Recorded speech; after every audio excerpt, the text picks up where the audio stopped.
Investing sounds scary. I know this firsthand because I worked at a bank and still I was scared to invest. I started investing at 19 years old with $100 a month. And honestly, I didn't have the best money habits at the time. But one simple system changed everything for me, and it's the same one that's quietly helped me build long-term wealth without obsessing over the market, watching the news, or being good with money. In this video, I'm going to show you exactly how I started, what I got wrong, what actually worked, and how you can start investing even if you feel behind, overwhelmed, or like this just isn't your thing. Now stay with me because by the end you'll realize investing is not the scary part. Let's get one thing straight. Investing is not some elite, intimidating thing reserved for finance bros, people with trust funds, or anyone who magically figured it out when they were 22. Good money management, which includes investing, isn't a personality trait. It's a skill and it can be developed. By the way, anyone, and I mean anyone, can have a financial advisor. Banks do have fees attached to them that are often invisible and kind of glossed over, but literally you can walk into a bank today and get a financial advisor. It only feels scary because most people were never shown a simple human way to start. When people hear the word investing, their brain immediately goes to charts, crashes, risk, losing everything, or needing to know what the market is doing every single day. And that is not your fault. No one taught you this in school. Most families don't talk about it clearly. I know mine didn't. And even when you go to a bank, you're usually just shown products, not the bigger picture.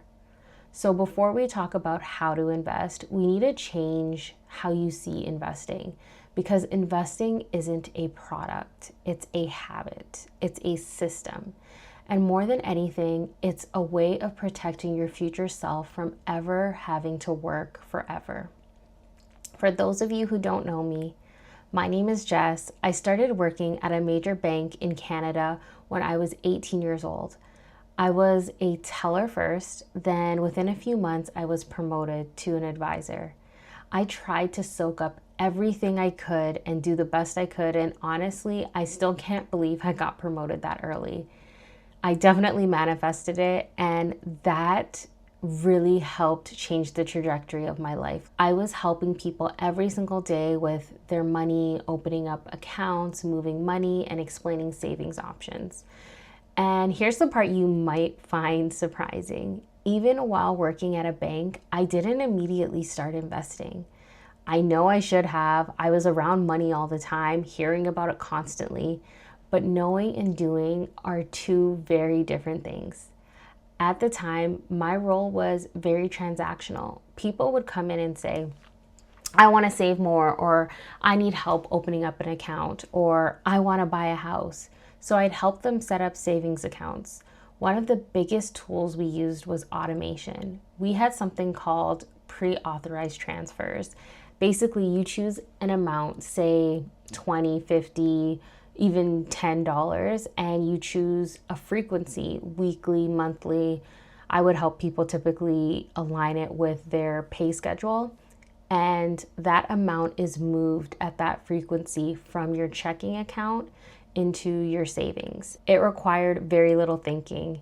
And I would tell people all the time, this is the easiest way to save money because you don't notice it. I was even doing it myself. But here's the problem. I was really good at saving and also really good at moving that money right back out.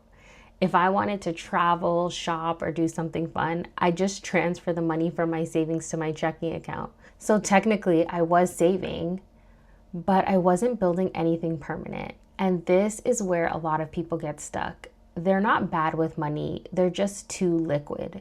And yes, I believe you can be too liquid. There's something really important I need to tell you about why I started investing, because it was not confidence. It wasn't that I finally felt ready, and it definitely wasn't because I had all the answers. I'm still learning more and more about investing today. Yes, at the time I got my mutual funds license. Yes, I learned how investing worked on paper, but that wasn't the reason I started. The real reason, which I didn't fully realize at the time, was I could not fathom sitting across from people every single day and telling them to invest while I wasn't doing it myself. Something about that felt deeply wrong to me. I didn't want to feel like a fraud. And I think a lot of women will understand this. We don't usually wait to take action because we're lazy. We wait because we don't want to do something halfway or wrong or irresponsibly. But here's the irony. I didn't start investing because I finally knew enough. I started investing so that I could become the kind of person who invests and who could tell her clients, I don't just know this stuff, I live it. And if you're being hard on yourself right now for not knowing enough yet, I want you to hear this clearly. Knowing everything has never been the prerequisite. Starting is. And honestly, you can start investing with $1. What actually saved me once I started wasn't discipline or motivation, it was mutual funds. A mutual fund is essentially a pool of money that's invested across many companies. Instead of you trying to pick individual stocks like Apple or Tesla, the fund does it for you. Think about it in this way. You are building a capsule wardrobe. Instead of trying to pick the perfect outfit every single day, stressing about the fashion trends and second guessing every choice you make, you choose a collection of pieces that work together. They cover different situations, they balance each other out, and they quietly make your life easier. That's what a mutual fund is. You're not betting every day blindly on one company being perfect or performing really well. Instead, you're spreading your money across many businesses. The power isn't in just one stock, it's in balance and consistency. But honestly, the biggest thing for me wasn't even diversification. It was friction. Once my money went into my investment account, I couldn't just casually move it back. There were steps. There was time I had to take out of my day to do this. There was effort. It wasn't an automatic transfer. And that friction protected me from myself. When I was 19, every single month, $100 automatically moved from my checking account into my investment account. I didn't have to think about it. I had no decision fatigue. It didn't take willpower. It was just simply an automation that took place. And this is such an important point. Most successful investors aren't disciplined. They just remove the decision fatigue. On top of that, my bank had an employee share program. If I bought the shares of the bank stock, they would match my contribution up to a certain amount. And I put the max amount. So if I put $100 in, they'd put in $100. That's a 100% return before the market even does anything. And yet so many people don't take advantage of programs like this. Why? Because one, I think they don't understand it well, or because they underestimate small, boring decisions. When I eventually left the bank, I had built multiple four figures in my retirement account without ever feel like I was investing aggressively. It didn't feel dramatic, it felt invisible, and that's how it's actually supposed to feel. Here's something I didn't even realize until later. When I left the bank, I learned that I could hold the exact same investments and pay less in fees. It was the same fund that I was invested in, and I got the same exposure, but it costed much less. The only difference was doing it myself versus having an advisor do it. This isn't about saying advisors are bad. It's actually about understanding what you're paying for and why. Fees compound just like returns do. A small difference doesn't feel like a big deal today, but over 20, 30, or 40 years, it matters. And most people never realize this because no one explains it clearly. Here's what I wish someone told me earlier. Money management isn't about knowing more about products, it's about psychology. At the bank, we weren't taught to ask, do you have an emergency fund? We were taught to help people qualify for mortgages, manage credit, and open accounts. Important things for sure, but not holistic. So if you're watching this and you feel behind, like you should know this already, or you're embarrassed, you don't need to be. Please listen to me when I say this. You were never given the full picture. If you're starting from scratch, here's what actually matters. Not being perfect, definitely not timing the market, not knowing everything. But these three things will help you: automation, friction, and consistency. Even if it's $25 a month, even if you're paying off debt, even if it feels like it's not enough, it is enough to start. And starting changes how you see yourself. You go from someone who should invest to someone who invests, and that identity shift is everything. Now you may be asking, but Jess, what if I don't make a lot of money? Then starting small actually matters more.